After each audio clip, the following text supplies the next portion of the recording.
Hello, I'm Craig Murray.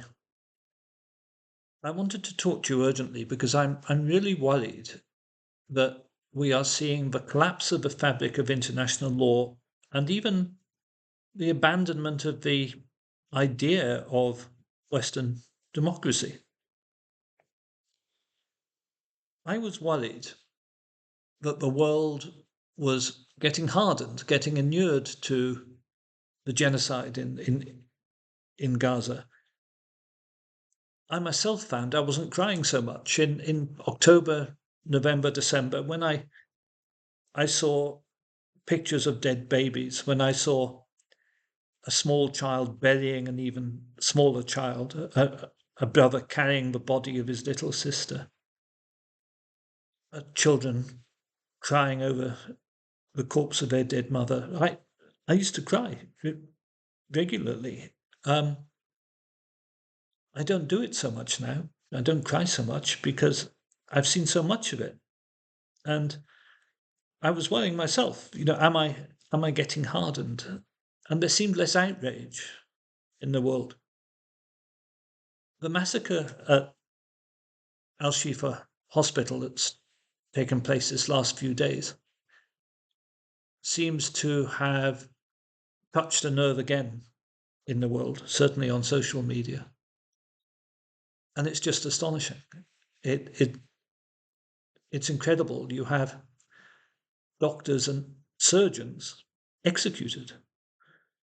One lady doctor and her son, a surgeon, both killed. Many bodies found with their arms and legs tied together. Even children executed, children shot from close range. Hundreds of people dead. And then a hospital destroyed, burnt down, blown up, all the medical equipment deliberately destroyed. I've seen video of a child having its life support equipment turned off and being tipped onto the floor to die by IDF soldiers who themselves posted a video. And remember,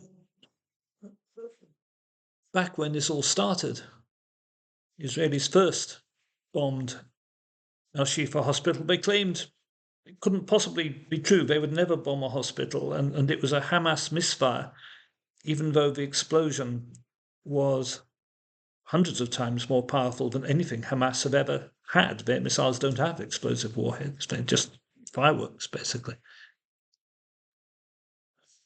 And it we Israel has now destroyed over 30 hospitals in Gaza. It's not the first time Israel's been into Al-Shifa. Previously, it had wiped out large parts of the hospital, and it certainly disarmed anybody in there. Remember, it found those few guns, and in knapsacks, everyone was rather dubious about 4 or 5 guns got in there. But they knew for certain that there wasn't a large-scale armed force in there because they'd cleaned it out twice before already and been surrounding it ever since. How could there be? It's just massacre. Everyone knows it's massacre. Everyone knows it's genocide. And this comes days after, just days after, the International Court of Justice issued a second order of provisional measures, specifically ordering a ceasefire. Everyone knows this is a genocide. There's nobody in the world who doesn't know this is a genocide. There's some Zionists who support the genocide, who choose to deny it because that's politically useful, but of course they know it's a genocide, they just support it.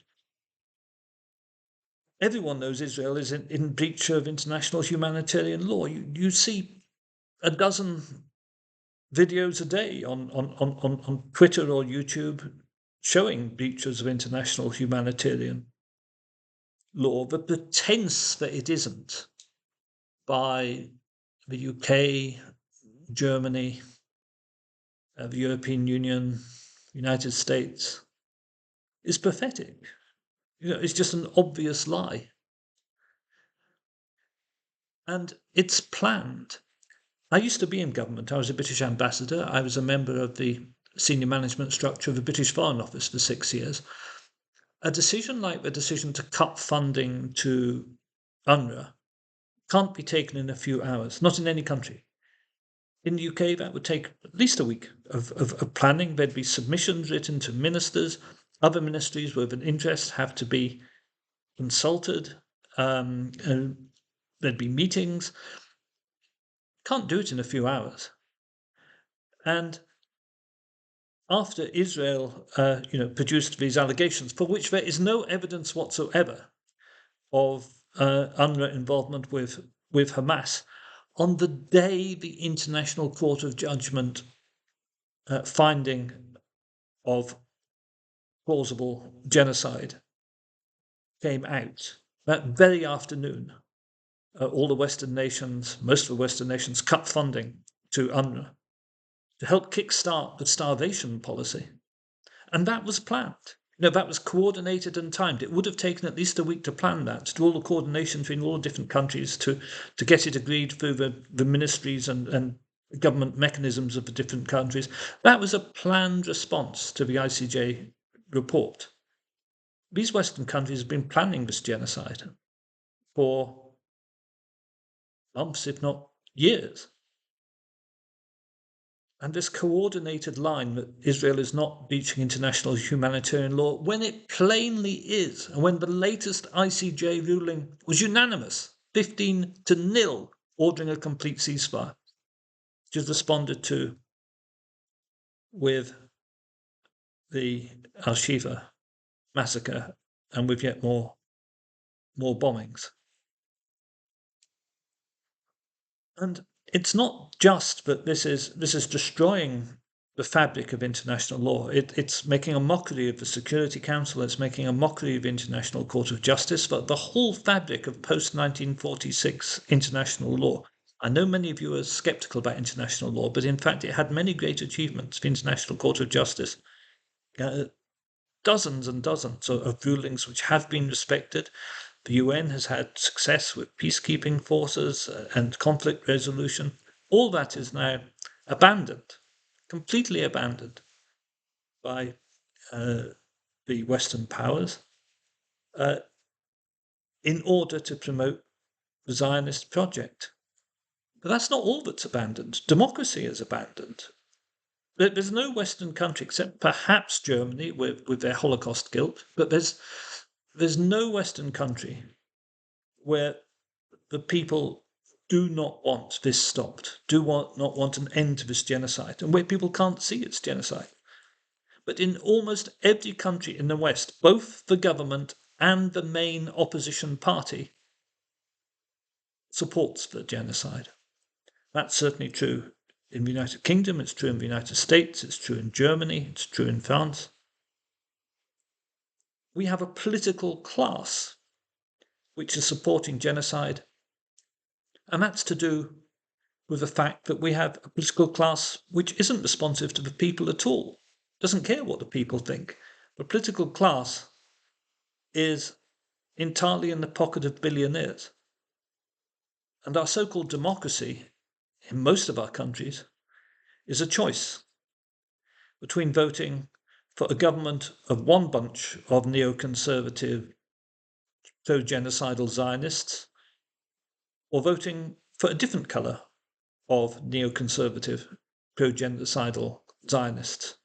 And the contempt for the will of the people and the contempt for the notion of democracy and the sense of impunity of the political class who are all complicit in genocide. The fact that they have the corrupt International Criminal Court, which is different from the International Court of Justice, but they have the corrupt International Criminal Court and its corrupt prosecutors in their pocket. The system has broken down. All of us today are upset, are raging about this genocide, and there's nothing we can do. There's no way at the moment we can influence our countries which are supplying weapons, which are supplying intelligence, which are flying aerial surveillance to assist the Israelis, which are giving logistical support to the Israelis.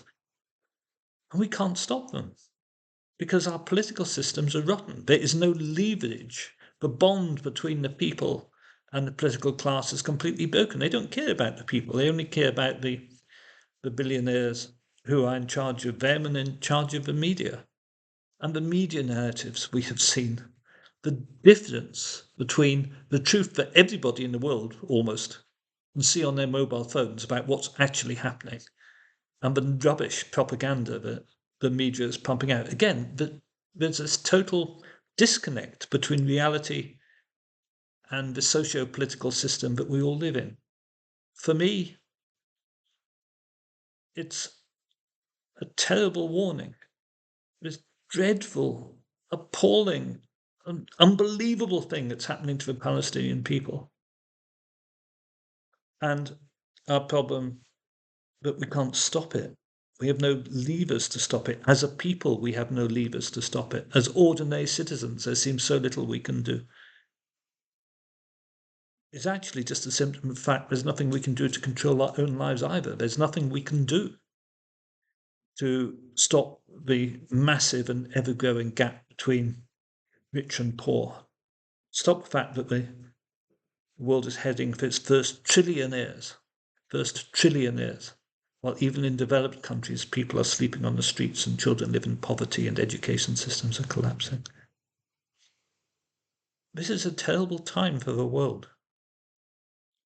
What can be done? What should be done? Well, for now, let me just concentrate on Israel and Gaza. What needs to be done is a Security Council resolution under Chapter 7, which mandates action. That needs to mandate a ceasefire, mandate a no-fly zone, and it needs to mandate military forces to enforce it. And the mandate should be given to China and to South Africa, with others who wish to join them, to lead a force to militarily put an end to this genocide.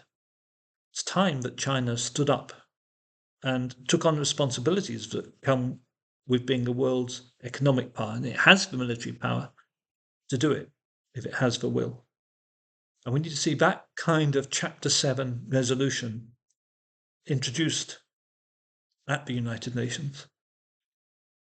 And if the United States and the United Kingdom keep vetoing it, as I'm sure they will, that will only show still further the gap between the people and the political class and may eventually be part of what leads us on to action.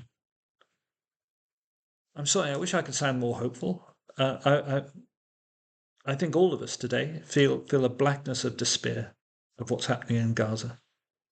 We must all of us, take every single political action within our power to try to end it. Thank you very much.